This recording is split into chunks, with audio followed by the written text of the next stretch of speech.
Hello and welcome to tonight's very special Shift live stream. I've got an amazing guest with me tonight, Brandon Jones, the sound supervisor for not only the short film, but also going to be their sound supervisor for the feature film. And there's a big reason for that is because he's a very talented dude. And I am so excited to have him. And I also have a surprise for you tonight. This was something that we didn't announce. This was something that I didn't even know if I was going to be able to have it done in time to present to you tonight. But we have a surprise video, and that's going to be coming up really soon before we bring Brandon in. Um, we would love for you. Welcome. Hello. Who do we got with us tonight? We've got Kendra. Hello, Kendra. Jane, Andrea, Donna. Hello, all of you. We're so glad that you are joining us tonight. This is a really exciting time for the shift. We are closing in on $450,000 of investment. Um, we still have 8 days to go. It's looking good for hitting our minimum, but of course we can go way above that, and we really need to, and we want to. Um, but let's get as many people watching tonight as possible. I think we're going to have some really good conversation. We're going to show some really exciting stuff. So please share this stream. Please engage with this stream. The more that you engage and comment, and we'd love to hear your story about how the shift impacted you. We'd love to share those stories live here tonight. The more you do those sorts of things, the more Facebook says, "Oh, this is a really cool stream, and we should probably show this to more people." And so that's what they do. Um, we also encourage any questions that you have for us tonight, especially once Brandon is on. Any questions that you have for him or for me, we welcome them, and you can ask them at angelstudios.com/the shift, which is also where you can invest. But if you scroll down to the bottom of that page, you'll find a Q&A section. Any questions that are left there during this stream, our moderators will make sure that those questions get over to me, and we'll go ahead and answer them live. But like I said, we are really close to 450K. How far above 450K can we get tonight? That's what I'm wondering. I think we can get above it. I think we can possibly get well above it. And I would love to shout you out. Anybody who invests during this live stream, I will shout you out, and I would love to do that. Just some recent investments, and I'm looking up because it's on a monitor above my head here. We recently, Rodney from Indiana invested $120. Thank you so much, Rodney. Bob from North Carolina invested $105. Thank you, Bob. Joseph from Texas partnered with us for $501. Thank you so much, Joseph. And Paula from Ohio invested just a little while ago for $150. Thank you, all of you, so much. I know that so many of our investors are listening tonight. I am so grateful for each and every one of you. You are over 1,000 of you now. That's how many we have. In fact, we are really close to 1,100 investors. Can we get to 1,100 investors tonight? I think that's possible. I think that's possible, and I think we'd all love to see that happen. There are 8 days left in this campaign.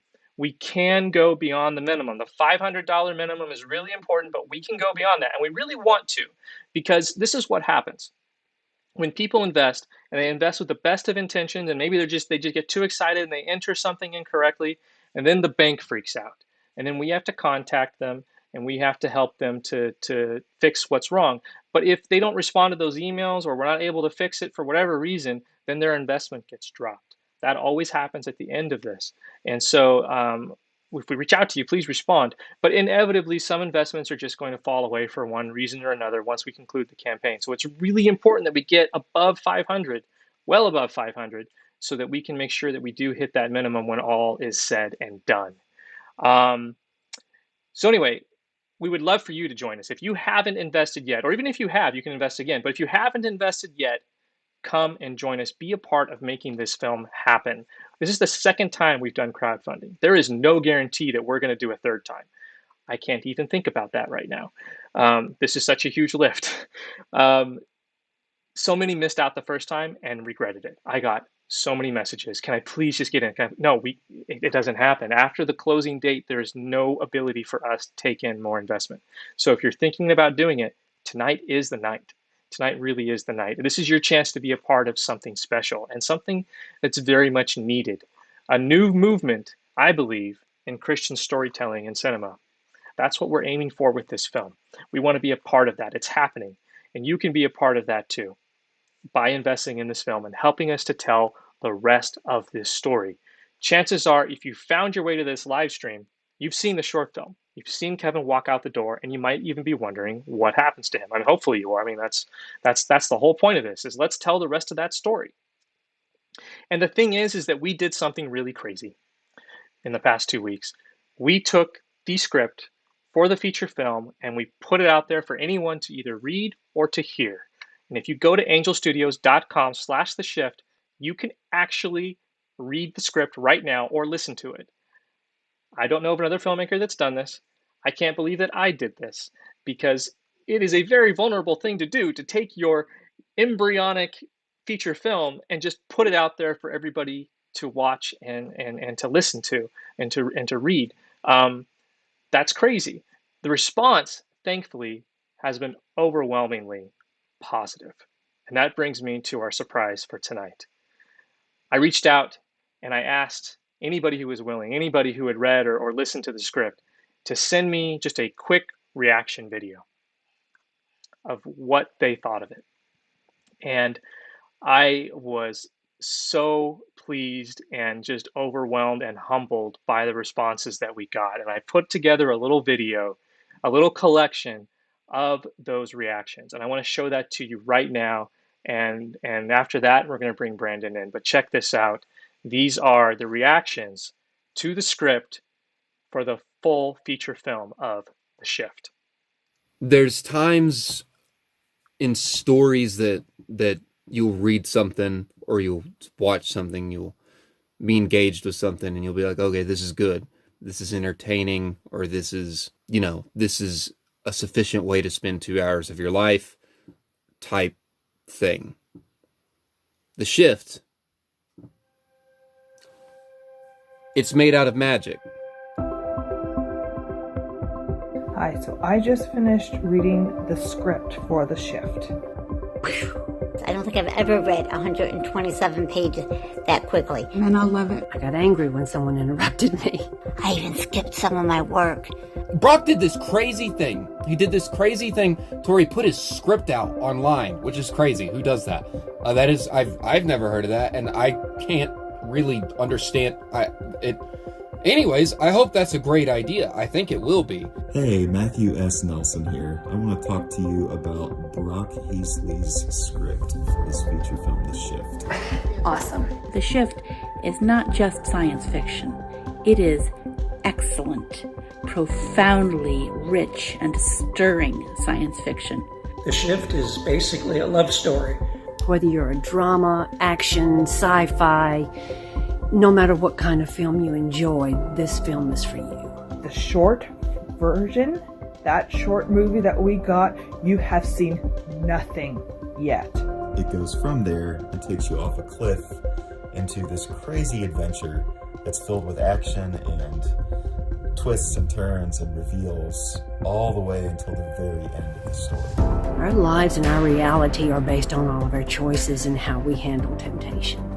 The Shift makes that quite obvious. Truth's just buried in it like treasures for us to find. What keeps us looking for ways to help others when we ourselves feel helpless? How can we find the strength and motivation to keep taking up that cross, knowing each step may bring us closer to the place where we will hang from it? So this will shift perspectives, shift attitudes, and shift a lot of things. And it is so amazing. Part where he says, deny him one more time. I was like, oh. Don't judge me, Satan. The fact that the worldview of the film is robustly Christian makes it even better, because that is not a viewpoint often represented in the genre. When I heard this was a Christian film, I was very, very skeptical. The godly message amplified by The Shift is not sugar-coated and not predictable like the typical film of faith. Everything that could have been cheesy wasn't. It wasn't. Seriously. And that's very good work. I'm not even a sci-fi fan, but the writing is exceptional, and it hooked me from the very beginning and kept me captivated to the very last word. It had me on the edge of my seat. It gave me chills. This script is fantastic. Brock, you're brilliant. Brock Heasley, this guy, he has he's done something magical. The dude's made out of magic. The pace is almost frantic. The dialogue is smart. I've never hurt anybody my whole life. No, but you have such potential. You're a halfway decent guy. It's the other half I'm particularly fond of. The characters are real humans with real-world imperfections. And the ending was just superb. I love it. I walked into my house, and my dad was sitting in his chair, and I told him, I'm like, I think this is the most impressive thing I've ever read. But I want to see it on the big screen in the theater. Can't wait to see this made into a feature film. I want to see this as a film today, tomorrow. I mean, right now. I want to watch it right now. This does well for the religion. This is good PR for Christians, for us. So thrilled that I'm already invested in it. I strongly urge you to be a part of getting this film made. Make it now. Invest, support, pray, help with this mission. And I hope that you'll join us. The dude's made out of magic. That's what I'm telling you. All right, that's reactions to the feature film script of The Shift. I had a lot of fun looking at those reactions. I hope you did too. I think they say a lot of it right there. But Brandon Jones, welcome, sir. Welcome to this live stream. You just told me a little while ago this is your first live stream that you've ever done. First ever. Yeah. Wow. So I'm honored. Well, I'm honored to be on with you. Thanks so much, Brock. well, I'm honored I get to break you in. So you're going to see a lot of mistakes. I am known to mess up with the mute button and mute myself on accident. We've all been there. We've all been there. Yes, we've all been there. Hey, real quick, I want to shout out Cheryl from Michigan, who just invested $102, putting us. And Darren Scott from Oregon invested $1,002 just while we were watching that video, which puts us over a 450K. We have already reached that. I mean, how awesome is that? You got to be here for it, sir. That's a significant milestone. How can we get above that even? I mean, what can we do tonight? I don't know. I'm excited to see though. It's a strong start. Here we go. It's a really strong start to tonight. We just barely got going. But hey, what did you guys think of that video? Let us know in the comments. We're probably going to be showing it to you again towards the end of this live stream. So if you are just joining us and you missed the big script reaction video, it's pretty cool. We'll be showing it again later. But Brandon, you are far more a rock star than I, sir. Well, no one has ever actually accused me of being a rock star, but you solidly are. And I don't know about that. No, I do, dude. I've seen you work, and I've worked with you, and you know, I was actually there at a very important moment in your career. I don't even know if you remember this, but it was during the screening for a movie that you worked on and that I worked on, and it was a screening for some executives at Warner Brothers. I think is where we were. We were on that lot. Yeah, I think I remember. Yeah, and we were just it was just like a tech screening just to make sure everything was good. And I don't remember what the name of the woman, but she was with the studio, and she turned around to you afterwards and was basically just like, "Give me your number. You are now going to be working on much bigger films." And that legit, and like she was true to her word, if I remember correctly. Yeah, I remember that. Yeah, it was just one of those God things that just the door opened wide, and it's an amazing opportunity. So yeah, it's that was a. Man, I forgot about that. That was a long time ago, huh? That was a long time ago. Oh, like 7 or 8 years ago now. So. I think it's closer to like 6. Yeah, like 6. I mean, it doesn't matter. That's a while ago. But yeah, that was and then from then on, you just started doing just the biggest movies on the planet, basically. But before we get to all of that, give us a little bit of background on yourself, sir. How did you get into film, and what in the world do you do in film? Well, I actually got my start as a musician. I was a classical guitar player all through my, middle school and high school. And classical guitar is actually what brought me out to California, because I grew up outside of Chicago. And so I came out here, studied classical guitar in college, But as you could probably imagine, the classical guitar world is pretty competitive. And Yeah. in Chicago, I was kind of like a big fish in a small pond kind of thing. And I came out to LA, and it was just like you know, kids that were 4 years younger than me were just playing circles around me. So it was a big wake up call. But it was Yeah. I Is there a got lot of way money better, in and it was classical guitar? nope. No, I if didn't think you're so. if you're in like the top 0.1, 001%, Yeah. yes, but it's a tough gig. So that was pretty much the motivation that kind of got me into film, because Yeah. I was newly married, we had a kid on the way, and things just weren't panning out. So I thought, well, I learned Pro Tools, which is the program I use for sound design.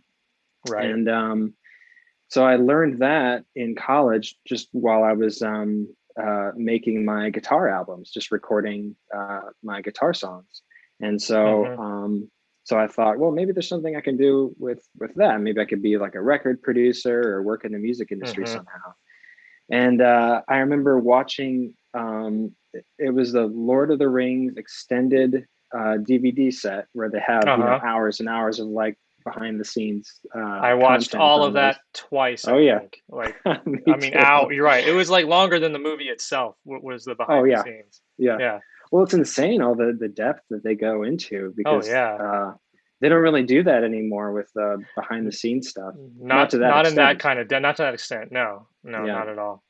No. So Hey, real quick, but shout out to Jeff from oh, yeah. Pennsylvania. Just partnered with us for $501. Thank you, Jeff. Woo! Awesome. Awesome. On our way. So basically it was watching that DVD and looking at how they did sound design that just fascinated me. And it was just stuff that I'd never even dreamt of, creating creature vocals by dragging a cinder block on concrete and recording that and pitching it down and manipulating it, just all this wacky stuff that was so interesting to me. So I just on my own started doing reading and experimentation, and my first sound design gig was a UCLA student film that I did for $200, and Oh wow. I probably worked like 100 hours on it, so I was making pennies per hour. Right. But it was a great experience just to dive in and learn what sound design is all about, and so from there I just slowly built up from film to film, and soon I found myself at Warner Brothers, with executives. So it's just one of those things that I feel I'm just very fortunate in my career, and God just opened up a lot of doors for me. So I just, I try as hard as I can to be creative and think of cool stuff. But I think it's such a God thing that I've gotten to where I am now. So I'm very fortunate. Absolutely. I mean, looking from the outside looking in, it's all too obvious, like you I mean, not to take away from your talent at all, and I know you don't feel that way at all. But it just there was a confluence of events surrounding you that just kind of propelled you into this, and you're kind of like me, where you were going in one direction with your life, and you're probably pretty content with classical guitar. I've never actually seen you play guitar, but I assume you're very good based on that. And you were probably very happy doing that, but you got pushed in a different direction, and that's kind of for me as well. I was fine doing graphic design, and I didn't really think I'd get into film, but here I am. So that's crazy how it works that way. Like God can kind of lead you in one direction, and looking back, you can think, "Gosh, that was such a waste. Why did I do that for so many years when it really didn't have anything to do with what I'm doing now?" But it was all the necessary steps to get you from there to where you are now, or where you're going to be in 10 years. So it's cool to see that happen. No, I totally agree, and I don't think of that. I had a 15-year career as a graphic designer before I went into this, and that's a while. But I don't feel like it's wasted time at all. I still use so many of the principles and the skills from that career in what I'm doing now. I mean, just for example, with these campaigns, as a filmmaker, you don't think you're going to do a crowdfunding campaign like what I'm doing, and there's so many different it's just a very small example, but there's so many different graphics and things I have to create. Well, instead of hiring a guy, I just create all that stuff. Like even what we're looking at right now with the screen, with me and you in the box, I did all that. Because thankfully I've got that skill set and I can do that, Awesome. and it moves a lot quicker that way. Hey, shout out to Kendra from Illinois who invested for $102. Thank you so much, Kendra, for your partnership. It means a lot. So you got into film. You started small, started with short films, kind of a typical journey in that way, starting with short student films and kind of working your way up, and then you find yourself on this indie film. And we were both on that film. Our friends Chris and Travis. Travis, of course, is plays Satan in the short film of The Shift, and Chris did special effects and helped out with some things. But they are directors in their own right and have done films. And it was their indie horror film, The Gallows, that we met on. And then since working with Chris and Travis and working on The Gallows, you've gone on to work on much bigger films, like the Shift short film. No, I'm kidding. The Shift short film would not be a bigger film, but but you did do that after that film. Actually, you went back and did a short film, and I checked your IMDb. Right. You've done precious few short films since that year. That's not really your thing anymore, but you've been kind enough to work on 2 of my short films, actually. Right. So tell us, like, who have you worked with in the last 6 years since this God thing happened, and you've just catapulted into the stratosphere? Well, ironically enough, I'm working. I work at a company, and I work for the guy that was in those Lord of the Rings DVD. Oh, no way! So a guy named Ethan Van der Rijn, and the company is called E Squared. It's him, Ethan, and then Eric. So that's where the E Squared comes from. Right. So Ethan Van der Rijn and Eric Adol are their names. And so I work for them now pretty much exclusively. But you know, there's certain things that I just can't resist, you know, spending the nights and weekends doing. And that's, you know, like your short films. I don't know. I find your stuff so thoughtful and interesting. I can't, even if I'm crazy busy, I have to work on your stuff, Brock. I just can't say no. Well, that's a huge compliment, sir. That really is. Yeah. So you're working with Ethan and his team, and then they bring you into films. They're basically, the films hire their company, and then you're just part of the company. Is that basically how it works?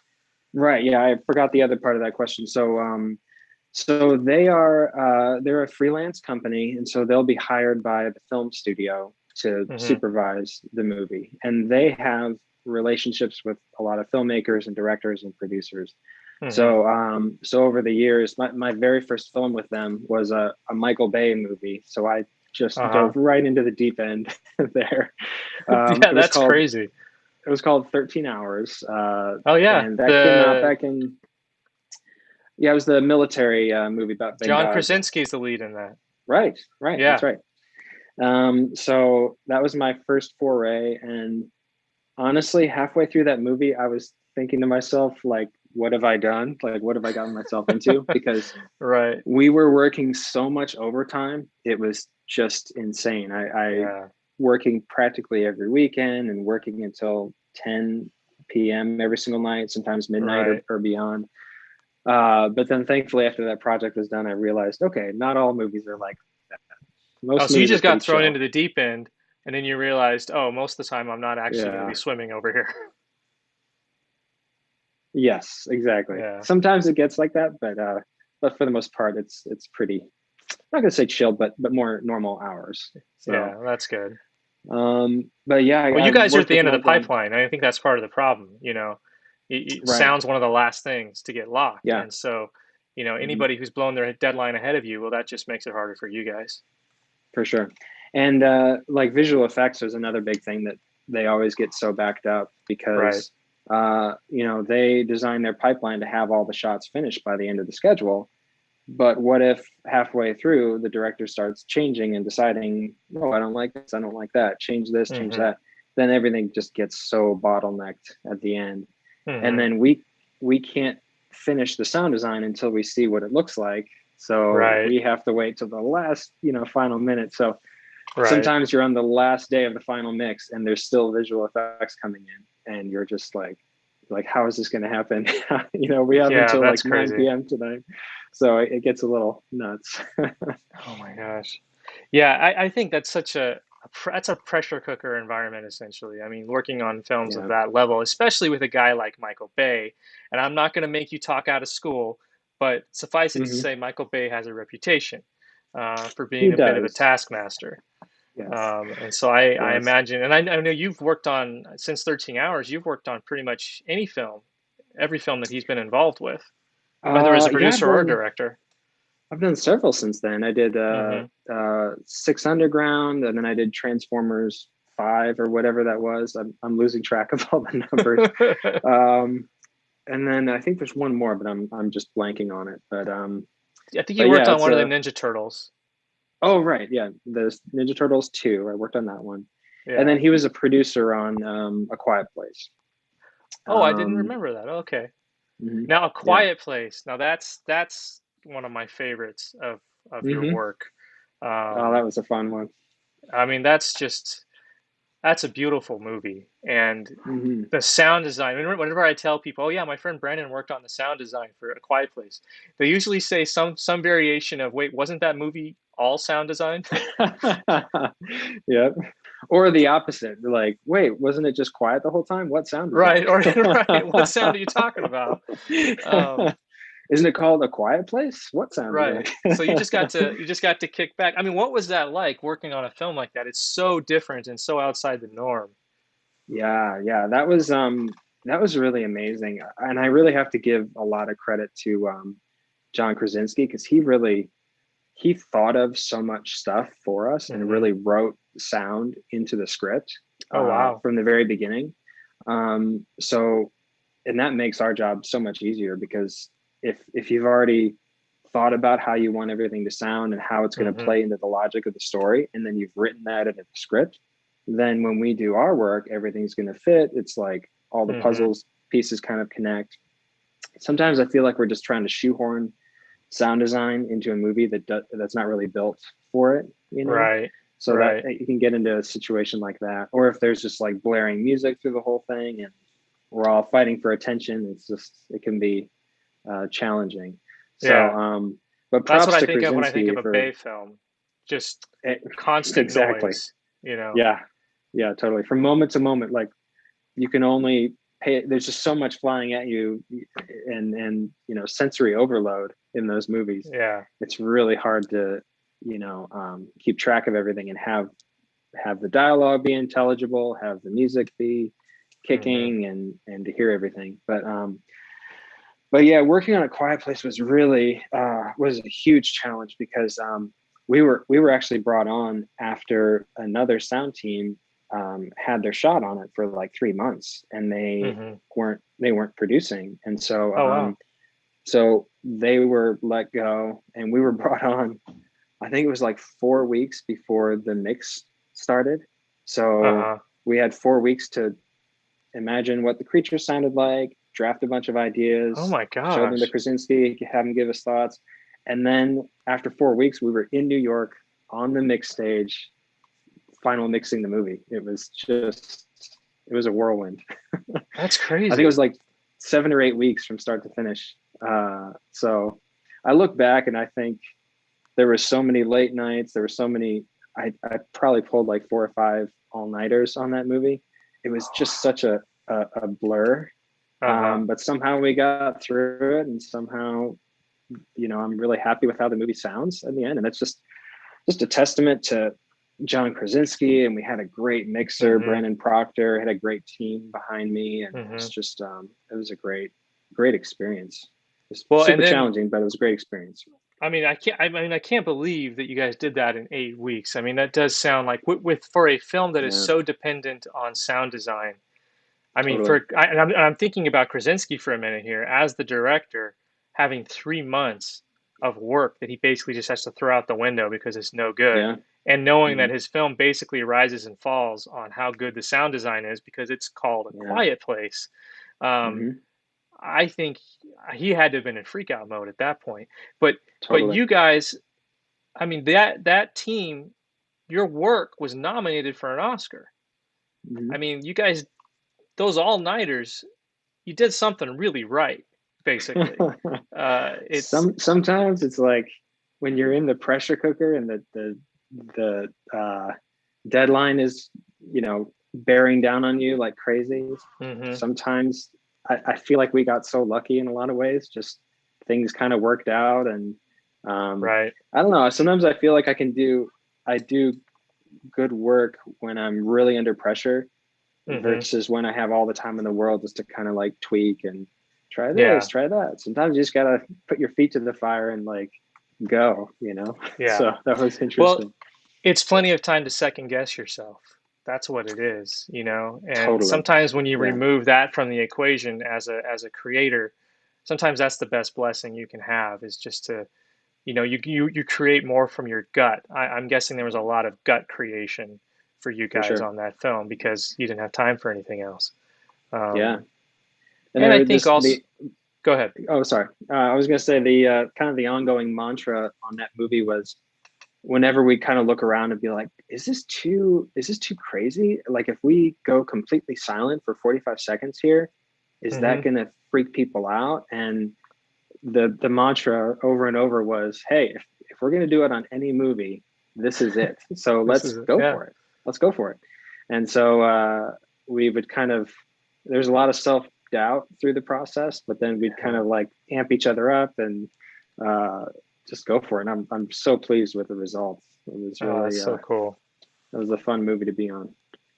Well, and then you went from there and you worked on A Quiet Place too. And that hasn't, Hmm. I mean, that was supposed to come out last year. They had the premiere and everything, and then the pandemic hit. Right. And so it's just been on the shelf all this time, but I think it's coming out next month. I Um, think so. Yeah, I think it comes out in May. mhm, So now that one I wasn't as involved in because I had a scheduling conflict, but mm, I helped out for a few weeks, and then of course a lot of the creature sounds that we had developed for the first movie carried sure, we're forward into the used second again. one. So but that one I really, I was involved, but that was really in the hands of my bosses, Ethan and Eric, and then this other really talented sound designer called named Malta Beeler. So he kind of Hmm. shepherded that one. Hmm. Um, but yeah, that was strange because I think they were final mixing that in February or March Hmm. last year, and they were Hmm. like ready to go and put it out in I think end of March or April. Yeah, I can't remember when it was supposed to come out. I think it was March. Okay, Yeah, it was like so really, yeah, really soon after the pandemic hit. and it's just been sitting on a shelf like a lot of movies are Yeah, nowadays. yeah. So But they're coming back. It's coming back, which feels good. I'm glad Hey, it we've didn't come out like a few days after the pandemic hit because then it would have totally tanked. yeah. Yeah, no kidding. I mean, the timing was because like you had movies like I don't remember what they were. The movies that came out right before the pandemic hit, they did tank. So much so that I Totally. can't even think of their names right now. And I'm so glad that that wasn't A Quiet Place. But I want to shout out some Right. investments that I've missed real quick. Aman, I hope I'm pronouncing that correctly, from Massachusetts invested $150. Thank you, Aman. Pamela from Florida for 150. Rhoda from Alaska invested $252. Thank you, Rhoda. Candace from Florida with $501. Thank you, Candace. And Jennifer from New York, $102. All Amazing, right. amazing to see. Oh, another one just now. Mark from, I think that's Wyoming. I hope that's right. Invested $252. Thank you, Mark. We're getting some major investment during this live All stream, and right. It's that's awesome. awesome to see. I Woo. don't even know what our total is at the moment. Let's check it out real fast here. Our current total is with 1,093 investors, meaning we're only 7 away from hitting 1,100, which is our goal for tonight. We're sitting at $452,104, which Oh is my gosh. That's amazing. We've seen awesome. like 3,000 come in just while we've been talking for a half hour here. Incredible, absolutely Wow. That's incredible. great. Um, Now you mentioned, oh, we got a couple of questions here for you. I want to make sure that we get a chance to answer them. Question for Brandon: Mhm. what advice would you give to a film student who's interested in working in sound? Hmm. That's a great question. I the film industry is such a kind of a nebulous. Everyone seems to kind of have to find their own way, as you know, Brock. It's very, it's not a get this degree and then get this job and then it will lead to this. It's very nebulous. I mean, Totally. I know some people who are in sound because they got an internship or a job right away in college, and then that just set them on the path. Then there's people like me who were outside of it and had to very slowly work my way in over years and years and years. So, so that's a tough one. But was the question about sound specifically? Yeah, sound specifically. Like, I guess, what would they study even? So there are colleges that have sound design degrees more and more these days, and that would be a great start. But maybe it's just because I went this route, but starting small, getting to know filmmakers and doing short films, and there's really the best way to learn the craft is by doing it, and also learning how to collaborate with filmmakers. That's a huge part. It's not just sitting alone in your studio creating cool sounds. You also have to like learn how to apply those to a film. What's the right sound for the right moment? And then also be able to understand what a filmmaker is going for, and really try to, you know, realize their vision for the movie instead of just coming up with some cool sounds that you think are cool and putting them in. You know, it's very different from that. But the only other advice I would give is get a little handheld recorder and just start recording sounds and building your sound library. I've got, like, over the years, I've recorded so many sounds, but you never know what you're going to use them for. But when you hear something cool, record it, get it on tape, and then you never know what you're going to use it for years later. So yeah. That's cool. That's cool. I remember you and I, we had a moment on working on the sound design for the short film, where we had something. It was a tricky moment, and that was the trickiest moment of the whole thing, which is the prayer. You had talked earlier about this, you know, the battle between music and sound design, and, you know, having them competing with each other. And not only did we have two tracks of dialogue that were happening simultaneously, but also you had done some incredible sound design of just, you know, I don't even remember totally all what it was, but it was like, you know, we were trying to get the feeling of like Satan's rage kind of infecting the diner, to where there's, you know, there's creaking happening and just kind of a cacophony of sounds. And then with the guys who were doing the score, I was like, I was basically giving them the exact same direction, which is just build to this crazy cacophony of sounds. I don't even know if you remember this; it was so long ago. Oh, for sure I do. Yeah. But yeah, well, I mean, talk about that if you can. Like, what do you remember about when you first got that, and what your thoughts were? That's a really tricky scene because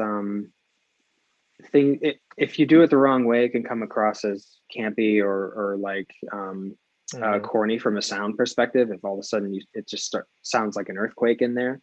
But I think something that really helped us there was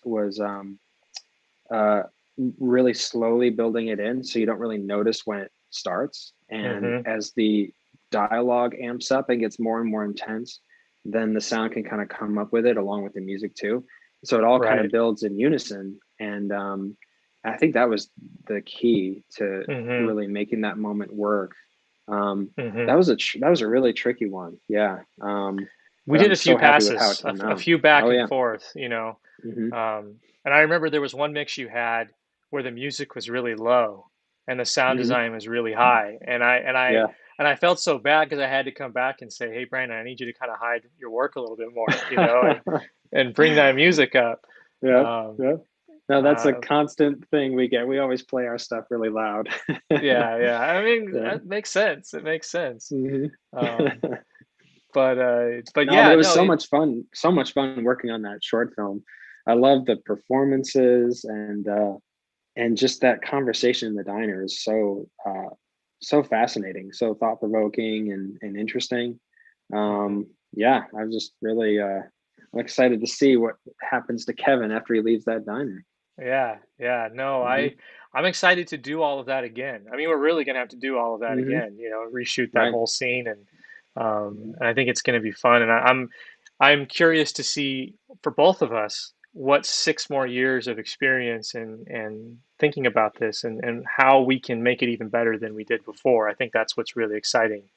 And then, of course, Right. I mean, it's even more exciting to work on the new stuff. But when it comes to the things that we have to reshoot with new actors and things like that, um, I Hmm. think it'd be really fun to do something even better. Um, Hmm. that's I mean, I think that's just natural. I think we're both a heck of a lot more experienced than we were back then. For sure. But yeah, Yeah. that prayer scene, I think, I think here's one of the things I loved about working with you is that you really got that for a lot of what I was hoping for with the sound design was kind of impressionistic sound design. And Mm. what I mean by that is that there are things sound wise that happen in the short film that are not real. They're more of just like what's going on in their head, kind of the way music works. Music is Sure. not obviously not happening. Like when you're watching a film and there's an orchestral score, the characters in that film are not experiencing that. And Right. we did some of that with the sound design. And I'm thinking about moments like when, in the very beginning, the very first cut of the film, when Kevin throws the spoon against the Hmm. wall, and we cut to the keys, and we had this what we call a swell. It was this giant swell of sound, um, Hmm. and and we did the Yeah. same thing with the news in that same scene where the news is kind of piling on top of each other and getting louder. Right. Well, Molly isn't turning Right. it up and there aren't multiple Hmm. channels, of news Yeah. happening, but that's what you're hearing because that's how it feels to the character. Totally.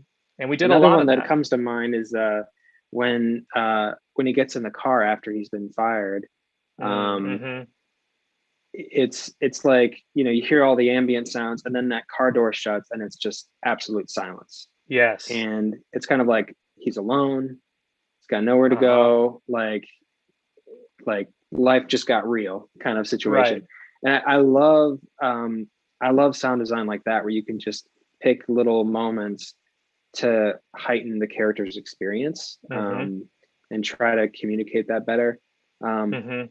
the cool thing about sound design is that it's so different from movie to movie, because some movies like yours, I think it's going to be a lot about subtlety and nuance, and really getting Mm-hmm. into his POV, and trying to use sound to tell that story, Right. more and more. Because sometimes it's just making creature sounds and Mm-hmm. cool robot sounds, Right. um, which has its own challenges. But then on the other hand, I love sound design that's a lot more nuanced and thoughtful, and Right.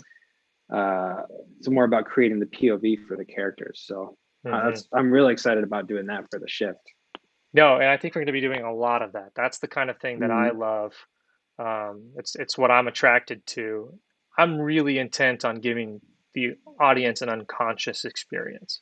And I think Right. that's a lot of what, because I think ultimately how you feel about a movie is a lot less about what you can logically parse out in your mind of this is what I saw and this was my experience with it, and a lot more of just I left the movie and I feel like this, and I don't Right. really know Yeah. how to define that. And I think that's Mm-hmm. because there's a lot of things that happen unconsciously. And so, as a director and you as a sound designer, I know you're very concerned about what is the unconscious experience of the audience and making sure that they're having Mm, the right one and designing things a certain way so that they don't totally. even know they're being led towards a certain thing, a certain feeling. Um, Mm-hmm. and I think in the shift film, I think the short film, one of the other key instructions I think that we kind of gave to ourselves was treat it like a horror movie. I mean, Mm, that's really a lot of the sound design is taken straight out of a horror film with these swells mm-hmm. and these stings and these different things that are happening, and even some of the music, even though Mm-hmm. nothing horrible happens, at least not Right. not in the traditional sense of a horror film. So anyway, Well, it can I just create foreboding and tension and hmm and suspense for sure. yep, Yeah. exactly. Um, Another question. Question for me here. I would love for audition. Will you keep actors posted for casting calls? We are just not even close to that right now. So I don't have any info on that, but I would keep an eye on our Facebook page. I'm sure announcements on that front will come through there. Uh, real quick question for you, Brandon, before we move off of A Mhm. Quiet Place entirely. What was the sound of the creatures? Where did that come from? Do Oh you remember? gosh. I'm trying to think back. One of the key moments, the clicking, was from we took a taser and like a little stun gun and put it Uh-huh. against some green grapes, and it made this horrible like sizzling sound. Oh, And so wow. we pitched that way down, and that's where the clicking kind of echolocation sounds Uh-huh. came from. Um, and then the actual creature vocals themselves, gosh, it was such a mishmash of you know, walrus, camel, this, that, Yeah. one thing I really like to play around with is non-animalistic sounds. So you can actually like, Mm. you can record your shoe scraping, like a rubber sole scraping against like a pane of glass or something, and you can get this really sharp screeching sound. And then if you put that into Pro Tools and manipulate it and pitch it down, run it through a bunch of plugins, you can get some really far out there crazy stuff. And Yeah.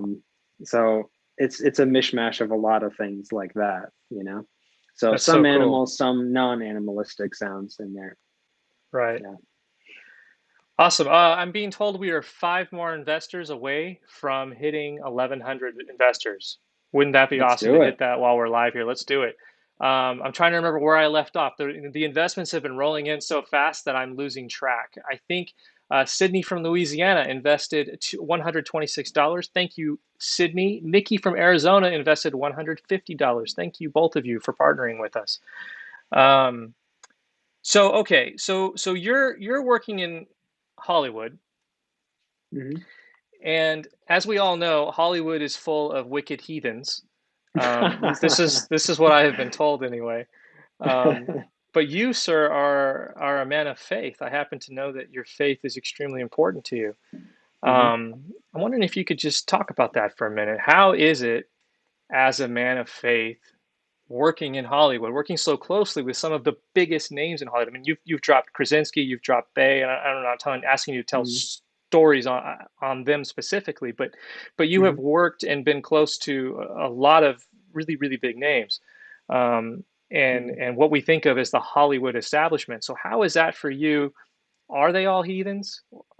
I, I actually I disagree with that. I mean, they definitely have a reputation as that, and I think mm-hmm, the loudest people among them seem to kind of generate this reputation for Hollywood as a whole.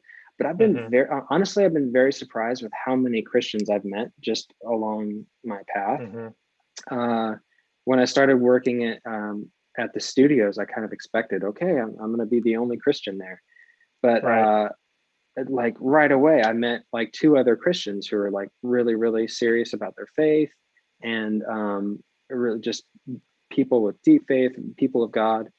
And so it was amazing just to have that encouragement. And we found a a Bible study that met every week at Warner Brothers, and I went there for months really? before I was transferred over to a different studio. Oh, But that's so cool. there's a lot more Christians and people of faith than you would think in Hollywood. I Uh-huh. think a lot of them keep a low profile, and the Yeah. loudest people in Hollywood kind of set the tone for the whole town. But Mm-hmm. you'd be surprised, I think there's a lot of Christians and people of faith in there. Um, so the biggest challenge for me is it, working in Hollywood.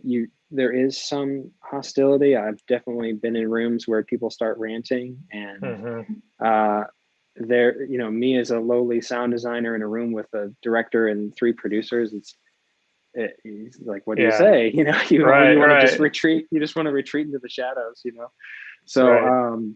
it's the biggest challenge for me is finding opportunities where it's going to be meaningful for me Mm-hmm. to be open and talk about my faith.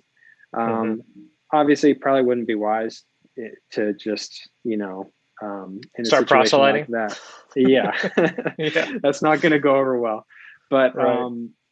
but the biggest challenge for me is finding those opportunities, not being ashamed of my faith, not being ashamed to, when I'm talking about my weekend, saying, yeah, went to church Right. on Sunday, did this, did that, and Yeah. just talking about it matter of factly. And that in and of itself opens a lot of doors. People ask about it. Oh, you go to church? Oh, which church you go to? So just a simple thing like that can open a lot of doors. Mm-hmm. And I've gotten into a lot of great conversations with people, really thoughtful questions they have for me. And so it's just as a person of faith, I have to, I struggle with being bold about my faith and being honest about it all the time. Mm-hmm. Sometimes situations go by, I look back and I'm like, you know what? I was too timid. I should have spoken up. I should have said that. Mm-hmm. So I'm still learning, but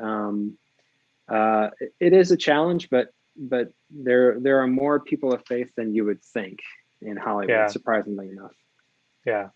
And that it's funny because I told you this question was coming, but we didn't discuss at all what your answer was going to be. But you gave exactly the answer that I expected you to give, because that has been my experience too. Now, my experience in Hollywood is much more limited compared to yours, but the interactions that I have had with people, I have found them. I have actually, to be honest with you, I've interacted with more people of faith than without when it comes to Hollywood. They're just, as you say, it's just a much more quiet thing. And in fact, I don't even know if you're aware of this because we haven't had a chance to talk too much lately. You're a busy dude.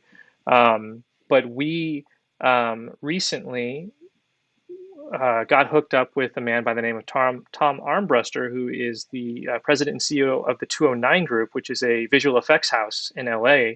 And awesome. And he saw the short film, was so impressed with it that he is allowing us to use for free his Mandalorian style technology that he's just recently installed in one of his warehouses. So we're going to have access to like these giant LED walls, to film some of these more complicated scenes that we have. We're going to be able to film them, inside a studio environment. Wow! Oh, that's fantastic. Yeah, I mean, there's a guy who's very successful. He just met with the Marvel guys right before he met with us, which is nuts. But he's a guy with a really, really strong faith. And in case you haven't seen that video we actually did a video, behind the scenes video, Orlando J. Gomez, my producer, we went down to LA to check this out. And we shot a quick video. And if you haven't seen that, I want to show that to you real quick. And then we're going to come back with Brandon and ask him a couple more questions before we let him out of here. So let's check that out real fast. This is the technology that we're going to have access to for free to make the shift. Okay, you're going to have to forgive how dark it is right now. I'm in a parking garage in LA.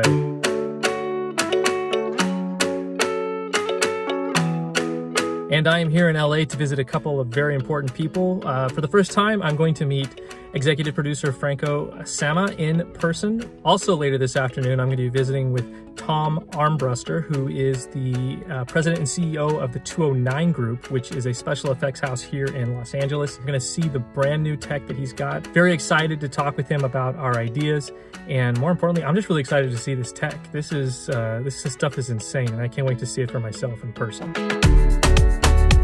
Meeting with Franco finally was fantastic. He took us on a tour of LA Center Studios where he works, has several sound stages where a number of productions have been hosted over the years, including one of my favorite shows, Mad Men. I never get tired of the environment that movies and TV shows happen in. There's just something that's kind of electric about it. I'm like a kid in a candy store with that kind of stuff. We got to talk about everything that's going on and how good the investment is going already, which he was very excited about, of course. We were able to meet with Tom Armbruster at 209 Group. We were able to see his whole setup. He just last week installed LED walls, which is the same background tech that kind of takes the place mostly of blue screens and green screens and allows you to just put an actor in an environment that looks photoreal, but that actually is not. And the great thing is that these aren't like photographs that you put on the screens. These are 3D renders that are done with a video game engine called Unreal. And that means that the environment can be manipulated. You can change the lighting. You can move a scoreboard from one place to another. You can turn on the fan or turn it off. And you can do all of this digitally. Pretty much anything you can imagine that you can do within this 3D rendered environment. And even when you're standing there with it face to face, it looks 100% real. And of course, it looks even more real in camera. And so getting to check out that space with Tom and hearing him talk about his career and how he came into it and how excited he is for this technology, about how he just met with the Marvel guys last week, and the fact that Tom saw the short film of The Shift and believed in it so much and what we're doing so much that he offered this space and this technology to us to use for free is still a mind-blowing thing for me. Orlando is more of a visual effects guy than I am. I mean, I love visual effects, but Orlando knows visual effects, works in visual effects. He was really taken with it and understood, of course, everything Tom said on a level that I quite frankly did not. And we also had the chance to talk with Tom about some of the sequences that we want to pull off. Thankfully, everything we talked about, everything we want to do, Tom could see clearly how it could be done, and he saw very clearly, as I do, how these spaces, which a couple years ago didn't even exist, are really the best spaces to do these sequences in for The Shift. So we're going to have some state-of-the-art visual effects, the kind of which a film of our size never really would have access to otherwise. And we're able to do that because of Tom and because he is somebody who believes in what we're doing and wants to support us. That kind of support is how we make this film even better than it would be otherwise. And I'm very, very grateful for that. This was our LA trip. We got so much more to do before this movie's ready to be made, but this was an important day. This was an important day to connect with Tom and connect those dots with Franco as well. It's coming together. That's what I see happening. It's just coming together. All right, so that's a look at our LA trip. We had a couple of investments come in during that video. We got Cassandra from Nevada invested $252. Thank you, Cassandra, for partnering with us. And also Dottie from Ohio invested $102. Thank you, Dottie and Cassandra. Welcome to the team. I think we're only like 3 people away now from hitting 1,100 investors. Would be so cool if we could make that happen while we're live here. But yeah, there are good people in Hollywood. You know, it's funny. I get a lot of comments, Brandon. Right now, this last month has been, it's been such a confirming and affirming month as more and more people have joined the shift. And at the same time, we have this vocal minority who's coming up over here and saying all kinds of things. You know, and one of the things I hear a lot, well, not a lot, but sometimes I hear is, you know, don't let any of those Hollywood people get near this film. You know, we don't need their wickedness or whatever coming into it. And I can't, but sometimes I want to just reach out to them and just say, hey, look, you know, judge not, first of all. Second of all, you don't really know. You don't really know how it actually is and what it's actually like. The fact is there are great people everywhere, just like there are bad people everywhere. And Hollywood is full of a ton of great people like yourself who just want to do good work and do right by their families and do right by their God. For sure. And it's as simple as that. Now for I agree with that. Go ahead. Sorry, please. Well, I was going to say, I think a lot of studio films, not to badmouth the studio system, you know, don't bite the hand that feeds you, but careful. Sometimes there's just so many cooks in the kitchen, and sometimes they're motivated not out of like being anti-faith or anti-Christianity. They're just trying to they're just looking at the numbers and they want to, you know, get as much as they can from the box office. So they start taking out things. Well, this might offend this people. This might offend these people. So sometimes it's just motivated by that. And so in that sense, yeah, you wouldn't want your movie, you know, in those hands, because you don't want to have your message stripped down and you know, take away its effectiveness. But yeah, I think there's a lot more people of faith in Hollywood than you would think. And you're right, Brock. It's a lot of them are just good, normal people who want to, you know, do right by their family. So yeah, it's as simple as that. So that brings me to my last question here for you is, you know, you have committed to work on the Shift feature film. You do not need the work. So why are you doing this, sir? Brock, I think it just comes down to, I believe in you and your vision to carry this out. The first time I met you, I just thought, gosh, that is a really thoughtful person. super smart, super articulate, and I just talked to you for like a few minutes at first, and I was thinking, man, this guy really, um, there's a lot more going on, in your brain than most people, I think. And so I believe in you and your vision for this whole movie. And and I think that short film that you did, as amazing as it was, I think it's just a taste of what you could do with a feature film. And having had more time to really write a great script that's just so thoughtful and challenging and honest. I love how you deal with the topic of like suffering and hardship Hmm.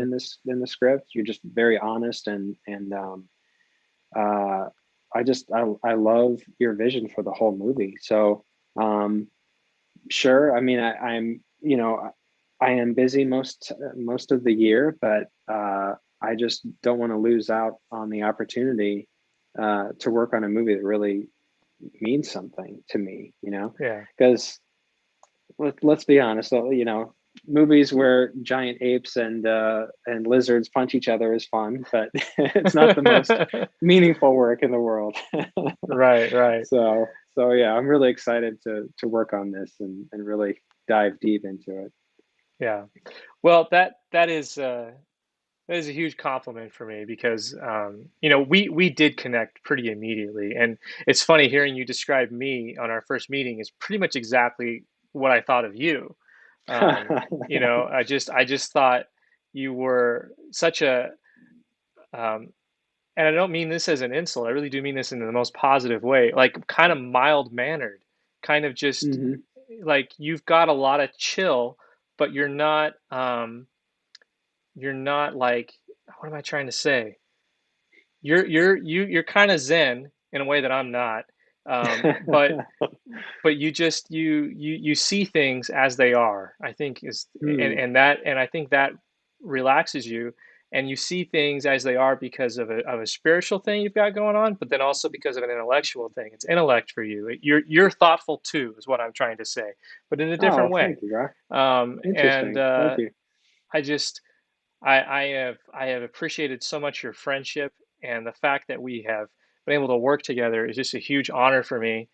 And the fact Me that we're going too. to be able to work together again, and on this, and on something that is so important to both of us. Um, Hmm. it's not Godzilla versus Kong, but uh, but I think it could be. I think it could be just as big in its own way, and I think we For both sure. see that, and I think that's what's really really exciting. For sure. Um, I think it can touch a lot of people's lives, and mhm. for some people it might just be, like putting a pebble in their shoe, something to think about and mull over, and then it Right. can be transformative for other people. But it's like uh I love how honest and vulnerable you are in the script, and I just every word of the script, I just, um it's just got so much of your heart in it, and I really I'm excited to see what you can do with this movie. So I'm just Yeah. honored that you asked me back, and I'd love to work with you again on this. Oh So my gosh, of course. I couldn't. I seriously, like, when I asked you to come on board the feature film, I was nervous. I mean, not because I'm talking, because I mean, you're my friend, so it wasn't right. that. It was just I was nervous that you wouldn't be able to, because I can't imagine how to do this without you. I really Oh, can't. that's very So, kind of you, Brock. well, it's desperation. It's just desperately wanting to work with you again, and being so Hmm. pleased that I get to.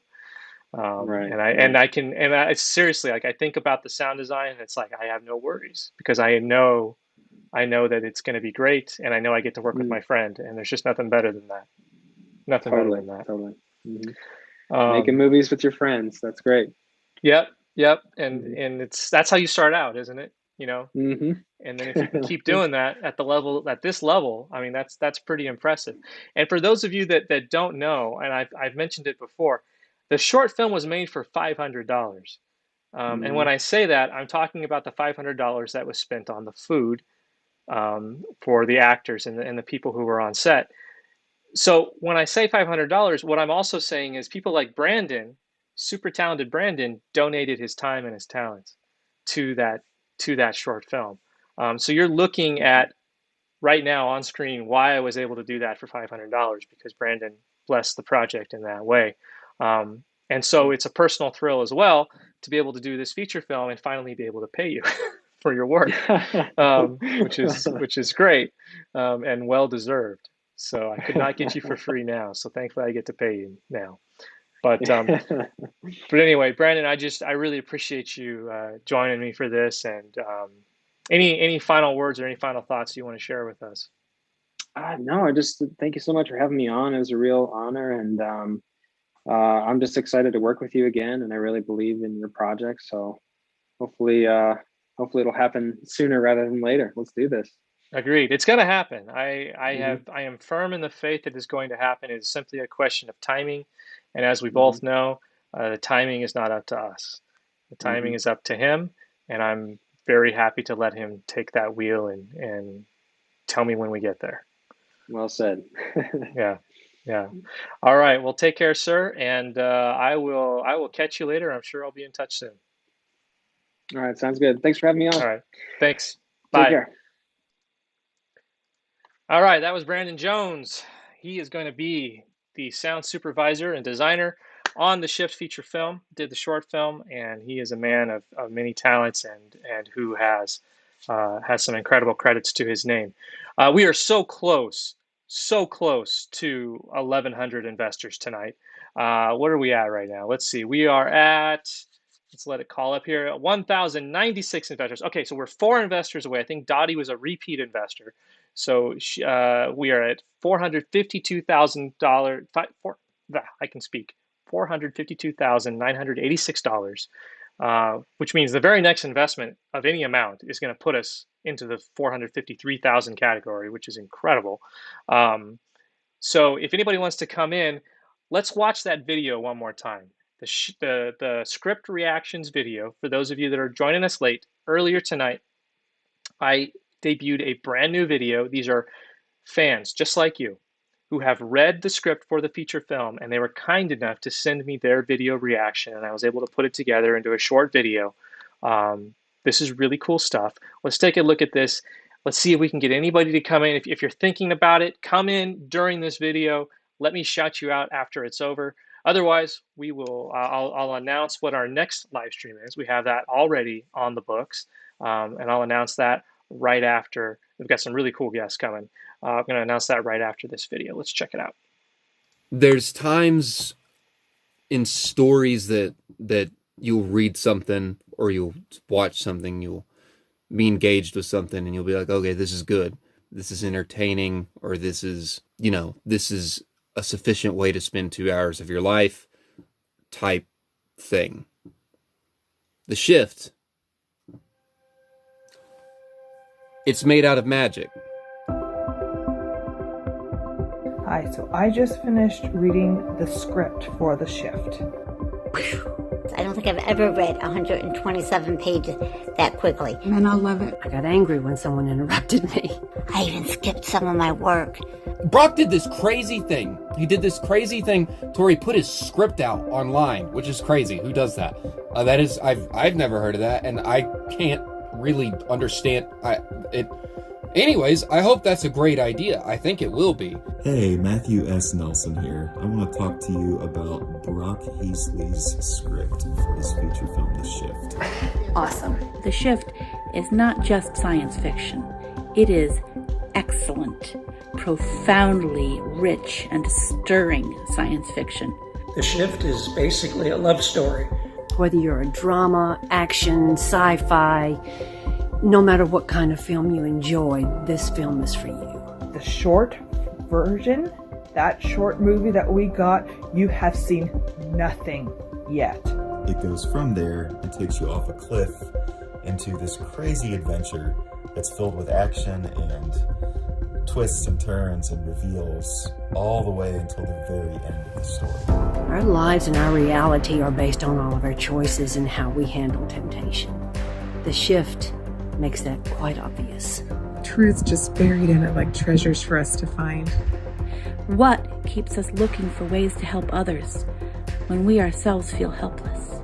How can we find the strength and motivation to keep taking up that cross, knowing each step may bring us closer to the place where we will hang from it. So this will shift perspectives, shift attitudes, and shift a lot of things. And it is so amazing. Part where he says, deny him one more time. I was like, oh. Don't judge me, Satan. The fact that the worldview of the film is robustly Christian makes it even better, because that is not a viewpoint often represented in the genre. When I heard this was a Christian film, I was very, very skeptical. The godly message amplified by the shift is not sugar-coated and not predictable like the typical film of faith. Everything that could have been cheesy wasn't. It wasn't. Seriously. And that's very good work. I'm not even a sci-fi fan, but the writing is exceptional, and it hooked me from the very beginning and kept me captivated to the very last word. It had me on the edge of my seat. It gave me chills. This script is fantastic. Brock, you're brilliant. Brock Heasley, this guy, he's done something magical. The dude's made out of magic. The pace is almost frantic. The dialogue is smart. I've never hurt anybody my whole life. No, but you have such potential. You're a halfway decent guy. It's the other half I'm particularly fond of. The characters are real humans with real-world imperfections. And the ending was just superb. I love it. I walked into my house, and my dad was sitting in his chair, and I told him, I'm like, I think this is the most impressive thing I've ever read. But I want to see it on the big screen in the theater. Can't wait to see this made into a feature film. I want to see this as a film today, tomorrow. I mean, right now. I want to watch it right now. This does well for the religion. This is good PR for Christians, for us. So thrilled that I'm already invested in it. I strongly urge you to be a part of getting this film made. Make it now. Invest, support, pray, help with this mission. And I hope that you'll join us. The dude's made out of magic. That's what I'm telling you. All right, while you guys are watching that video, Jane from California came in with a $150 investment. Thank you, Jane. Jane put us over $253,000. 253, where'd I come up with that? $453,000 in investment on our way to $500,000 minimum. But we topped 453 tonight, which is just incredible. Thank you so much, Jane, for coming in. Thank you, all of you, for watching tonight. We are looking at 8 more days. In 8 days, a week from tomorrow, this campaign is over. We need to hit $500,000 between now and then. Can we do it? I do think that we can. We need to go over that. This film, right now we're raising this money in order to attract private investors, to show them that this movie's got some real muscle behind it. We've already got some money, significant amount of money raised. The more money we can raise, the stronger our position is, the faster that we're going to actually be able to start filming and shooting this movie. So we don't want to look at that 500 as, oh, once we're there, we're done. No, not at all. We want to keep going. I've already got some amazing live streams scheduled for the end of this campaign. This Saturday at, 1 p.m. Pacific time. That's going to be, well, you do all the math on all that. 1 p.m. Pacific time, I'm going to be joined by Dan Hasseltine and Matthew S. Nelson, the composers for The Chosen, who are also going to be composing the music for the Shift feature film. They're going to be joining me live, and I'm looking forward to that discussion. Dan and Matt, of course, are hard at work right now on The Chosen Season 2. So it's really, really special that they're taking time out from that. Not too much time, just a short amount of time, to talk with me and to talk about why they're excited to work on the Shift feature film. They were one of the first people to read the script. You all have read the script now, but they read it months and months ago, and it was because they read that script and because of what they saw in that script and potential in that script that they decided to come on board and compose the music for the Shift feature film. Pretty exciting to have them These guys are literally rock stars. I called Brandon a rock star earlier. These guys are literally rock stars.